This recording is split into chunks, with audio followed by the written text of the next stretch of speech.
இந்திய கடற்படை தாக்கி வரும் நிலையில் துருக்கியின் பிரம்மாண்ட சரக்கு விமானம் கராச்சி நகரில் தரையிறங்கியது.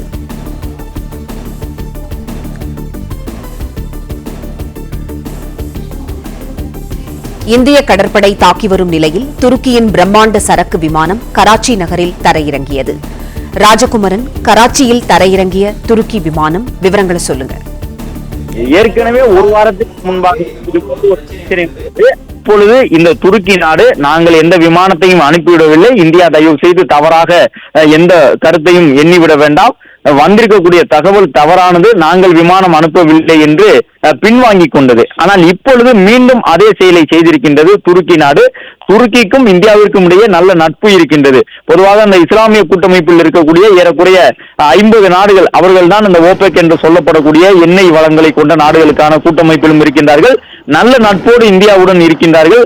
மத்திய கிழக்கு நாடுகளை பொறுத்தவரை இந்தியாவை பகைத்துக் கொண்டு எதுவும் செய்ய முடியாது. இஸ்ரேல் போன்ற நாடுகள் ஓரளவு கட்டுப்பாட்டோடு இருக்கின்றது என்றால் மத்திய கிழக்கு நாடுகளை தாக்காமல் இஸ்ரேல் இருப்பதற்கு ஒரு காரணம் இந்தியா மத்தியஸ்தம் செய்வது. இந்தியாவின் தலையீட்டின் காரணமாகத்தான் இஸ்ரேல் உள்ளிட்ட நாடுகள் அந்த மத்திய கிழக்கு நாடுகளையும் அதை ஒட்டிய நாடுகளையும் தாக்காமல் இருக்கின்றது.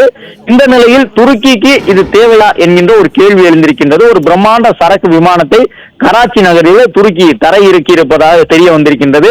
ஏற்கனவே அமெரிக்கா, சீனா போன்ற நாடுகளுடைய ஆயுதங்களே ஆட்டம் கொண்டு கிடக்கும் பொழுது ஒரு மிகப்பெரிய சரக்கு விமானத்தை எடுத்து வந்து கராச்சியிலே நிறுத்தி யாரை அச்சுறுத்துவதற்கான முயற்சியிலே இந்த துருக்கி நாடு ஈடுபட்டிருக்கின்றது என்பது தெரியவில்லை. அதையும் துரத்தி அடிப்பதற்கு இந்திய கடற்படை தயாராகத்தான் இருக்கின்றது. ஏனென்றால் INS விக்ராந்த் போன்ற போர் கப்பல்கள் எல்லாம் நீங்கள் எத்தனை ஏவுகணைகளை வைத்து தாக்க முற்பட்டாலும் பாகிஸ்தானால் ஒருபோதும் தாக்கி அழிக்க முடியாத ஏவுகணைகள். அந்த ரேடார்களுடைய பார்வைக்கு தட்டுப்படாது, கடலுக்கு அடியிலேயே செல்லும். எத்தனை போர் விமானங்களை வேண்டுமானாலும் INS விக்ராந்த் ஏற்றி செல்லும். இப்படிப்பட்ட நிலையில் துருக்கி நாடு எதற்காக ஒரு சரக்கு விமானத்தை எடுத்து வந்திருப்பதாக கராச்சி நகரிலே தரையிறக்கி இருக்கின்றது என்ற கேள்வி எழுந்திருக்கின்றது. ஏற்கனவே கடந்த 10 நாட்களுக்கு முன்பு இதே போன்ற ஒரு விளையாட்டுத்தனமான செயலை துருக்கி செய்திருந்தது. அப்பொழுது எழுந்த எதிர்ப்பை தொடர்ந்து துருக்கி நாங்கள் எந்த விமானத்தையும் பிளே ஸ்டோர் மற்றும் ஆப் ஸ்டோரில் இருந்து பாலிமர் செயலியை QR கோடு மூலம் பதிவிறக்கம் செய்யுங்கள்.